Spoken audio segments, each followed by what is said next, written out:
AM 1450, FM 99.3, KNSI. Heidi Voigt is back. Wow, 3 out of the 5 shows this month. We are lucky. Oh, I guess. Maybe I'm the Don't tell lucky one. Brandon I said that, okay? Hey, one of the segments that we have never, ever really talked about are first-time home buyers. And I know we've mentioned it before, but man, it is such a good time for first-time home buyers right now. Yeah, it's what drives our market, right? And, we always talk about spring market and what drives the spring market. And it really is the first-time home buyers getting into the market. Sure. It's been a hard thing to talk about as of late because it's been challenging for first-time home buyers. I mean, Sure. The interest rates aren't great. The pricing is higher. There's just a lot of trying and losing when you're a first-time home buyer. Ooh, that's disheartening. It is, because you don't have maybe as many resources or options. But that's turning around a little bit, and we still face some challenges, but there's some opportunities, and there's some very visible opportunities, and then I think there's some untangible opportunities that I'd also like to talk about. Yeah, so years ago, when I was a first-time home buyer, my house was 57.9, okay? Yeah. And interest rates were like 12, 13%. Yeah. And in my head, it's still the same, 20% down, there you go, you're in, right? Yeah, and it's not. That's not Things how have changed, Bob. Things have definitely changed. I would say that most first-time home buyers are putting 5 to or less percentage down. So, and I would imagine that most of them is probably right around 3. Okay. And that 3% of 200,000 is $6,000, and then you're also going to need some closing costs and stuff. And in our marketplace, sometimes that's hard to come by. For people when you're paying daycare and car payments, and you need your phone. And you have to start somewhere, right? Yes. Yep. And home ownership is such a good thing. Well, and at minimum, you're paying yourself every month and building your equity. Yeah. And so if you're not even a great saver, you're saving by default. Through no fault of your own, you're saving money. Yes, exactly. So you talk about the percentage down, that's the beginning part, and there's different loans that are available to people. Like, last episode we talked about VA loans, and that's a zero down program. You brought in the idea of rural development, which is a great program, also a zero down program. That one is going to be income qualified, so you can't make too much money, but of course you also have to qualify for a loan. And that is going to put you in places that have a map coverage of smaller population. Right. And it's there by the USDA program, basically trying to get people to live in rural areas. Who doesn't want to raise their kids in a smaller community? I do. Yeah, no, I mean, and smaller is still really near all the amenities sometimes that you're seeking. Yeah.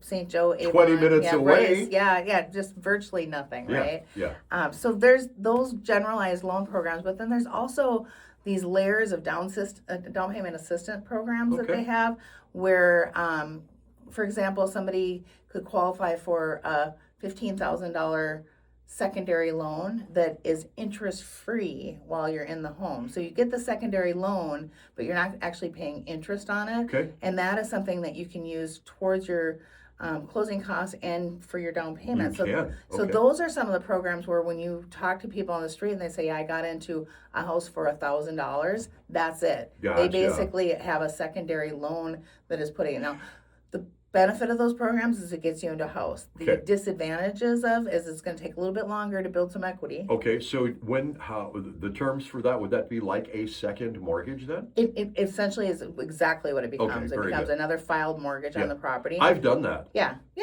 right? I mean, it works. It 100% You sell your works. house, boom, it gets paid back. Yeah, exactly. And it's interest free. So when you think about the big picture of you've got a whole portion of this loan that you're not paying interest on, and then your other, if you combine the two, your interest rate collectively is lower.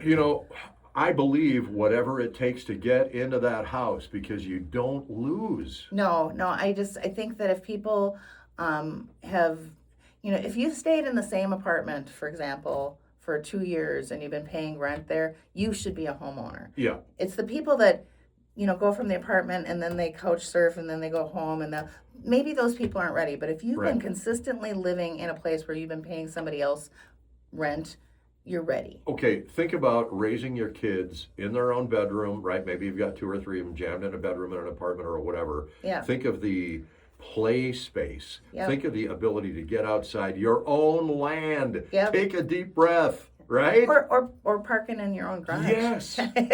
Oh. I remember that being a big thing, having a spot to park for sure. The other programs that we talk about, you talk about HRAs, Yeah. right in the central towns, and the funds are available. There's stabilizing grants that are out there that work kind of like the second loan, except for it's basically a forgivable product that doesn't. After 10 years, part of it goes Sure. away. After 20 years, it completely goes away. And okay, so here's the thing, that when you're talking about 10 years, 20 years, folks, you have to realize you may have to stay there for a while, right? Yep. But Yep. that's the way it used to be. You used to buy a house, you're there for 30 years. For sure. 30-year mortgages. And even if you don't stay there and you have that grant helping you, even Sure. if you have to pay it back and you make that choice, you have choices. Right. Where when you're in an apartment, you might not have some of those choices. And it's your house. Exactly, Oh, man. exactly. So, those are some of the tangible things we see. The interest rates are stabilizing. The prices aren't going up the way that they had. But one of the best opportunities I see for first-time home buyers right now is this. When we look at national statistics, people who are 56 to 60-year-old plus, that's our big group of people that are moving. Sure. They have money. Yeah. And they're buying something else. They're buying a patio Patio home, home or whatever, they're sure. buying land, and Yeah. they're building, they're doing all these things. But those people are selling their homes. Mm-hmm. And there is not a sector of people that takes better care of their homes than those people. Yes, ma'am. And it's because it was ingrained and it was taught, and Yep. they know how. And that's where the opportunity for first-time home buyers really is that there is inventory out there that is in great condition being sold by people who could afford to take care of it. Yep, and they can also afford to not get the maximum amount out of that house. Do you know what I mean? Potentially, yeah. If Yeah. I can help a new family, Yeah. I would do that. Yeah. Well, and you want to see somebody in your house making the memories Yeah. that they were making. These are my kids' lines Yeah. where when they were 5. Let's Yeah. add yours to it. Right? Exactly. Very cool. You get Very it. Cool. You All get right, it. Heidi, how do we work with you at VoigtJohnson Real Estate? You can give us a call anytime at 320-774-2400 or visit us at VoigtJohnson.com. We've got a great gallery of agents there for you. Heidi, thank you. You bet.